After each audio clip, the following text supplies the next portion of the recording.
मस्त अशी कटाची पौष्टिक मोड आलेल्या मुगाची आमटी, बाजरीची भाकरी आणि सोबतच पातीचा कांदा. आहाहा, याहून अजून काय पाहिजे. नमस्कार, मी तृप्ती तुमच्या सर्वांचे मनापासून स्वागत करत आहे. तर आज आपण चमचमीत मोड आलेल्या मुगाची आमटी बनवतोय. तर रेसिपीला पटकन सुरुवात करूया. तर बघा, इथे मी मोड आलेले मूग घेतलेले आहेत. मस्त असे मुगाला मोड येण्यासाठी मी काल सकाळी मूग कोमट पाण्यात भिजत घातले. संध्याकाळी मुगातील पाणी काढून टाकले आणि मूग पुरण वाटायच्या चाळणीत ठेवले. तर आज सकाळी बघा, मस्त मोड आलेले आहेत. किंवा तुम्ही चाळणीऐवजी मूग रुमालामध्ये देखील बांधून ठेवू शकता. मोड छान येतात. त्याच्यानंतर बघा, मुगाची आमटी बनवण्यासाठी सर्वप्रथम आपल्याला मूग 3 ते 4 मिनिट मिठाच्या पाण्यात शिजवून घ्यायचे आहेत. तर एका पातेल्यात जेवढी आमटी बनवायची आहे त्याहून अर्धी वाटी पाणी जास्त घ्या. त्यामध्ये अर्धा चमचा मीठ घाला. त्याच्यानंतर या पाण्यामध्ये मोड आलेले मूग घालूया. मूग पाण्यात घातल्यानंतर एकदा तळापासून हलवून घ्या. आता हे मूग आपल्याला 3 ते 4 मिनिट शिजवून घ्यायचे आहेत. 3 ते 4 मिनिट नंतर बघू शकता मूग छान असे शिजलेले आहेत. गॅस बंद करूया आणि फोडणी घालेपर्यंत झाकून ठेवूया. त्याच्यानंतर पेस्ट बनवण्यासाठी कढईमध्ये थोडंसं तेल घेतलं. आता तेलामध्ये अर्धी वाटी कांदा, त्याच प्रमाणात टोमॅटो आणि 12 ते 13 ओल्या खोबऱ्याचे काप घेतले. या ठिकाणी तुम्ही सुकं खोबरं देखील घालू शकता. आता हे सर्व जिन्नस गोल्डन रंगावर भाजून घेऊया. तर बघा, मध्यम आचेवर 2 ते 3 मिनिट हे जिन्नस मी भाजून घेतले.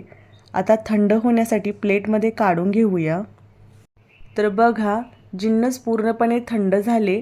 आता बारीक करून घेऊया.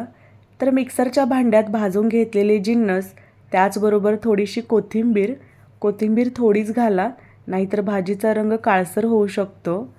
आता बारीक करून घेऊया. तर बघा, छान असे बारीक करून घेतले. दुसरीकडे बघा, फोडणीसाठी कढई गरम केलेली आहे. आता कढईमध्ये 2 चमचे तेल घेऊया.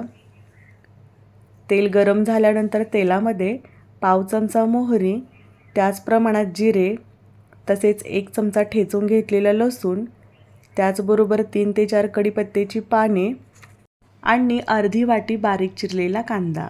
आता ही फोडणी 1 ते 2 मिनिट कांदा हलका गोल्डन होईपर्यंत परतवून घेऊया. तर बघा, कांदा परतवून झाला. आता यामध्ये पाव चमचा हळद, तसेच 1 चमचा लाल मिरची पावडर, त्याच्यानंतर अर्धा चमचा धने पावडर आणि 2 चमचे कांदा लसूण मसाला घालूया. तर मसाले घातल्यानंतर व्यवस्थित हलवून घ्या. आणि एक गोष्ट लक्षात ठेवा, नेहमी मसाले घालताना गॅस मंद आचेवर करायचा, जेणेकरून मसाले करपणार नाहीत. मसाले करपले की भाजीचा कलर काळसर होतो. त्याच्यानंतर बघा, तयार केलेली पेस्ट घालूया. तर ही पेस्ट घातल्यामुळे भाजीला टेस्ट छान येते. त्याचबरोबर भाजी दाटसर व्हायला देखील मदत होते. पेस्ट घातल्यानंतर छान असे परतवून घेतले. आता या मसाल्यांमध्ये थोडंसं पाणी घाला. तर मी मूग शिजवून घेतलेलं 1 कप पाणी घालते. पाणी घातल्यानंतर व्यवस्थित हलवून घ्या. तर हा मसाला आपल्याला तेल सुटेपर्यंत शिजवून घ्यायचा आहे. मसाला शिजवण्यावेळी गॅस पूर्णपणे कमी करा. तर बघा, 1 ते 2 मिनिट नंतर मसाला छान शिजलेला आहे. तेल देखील छान सुटलेलं आहे. आता या मसाल्यांमध्ये शिजवून घेतलेले मूग घालूया. मूग घातल्यानंतर एकदा हलवून घ्या.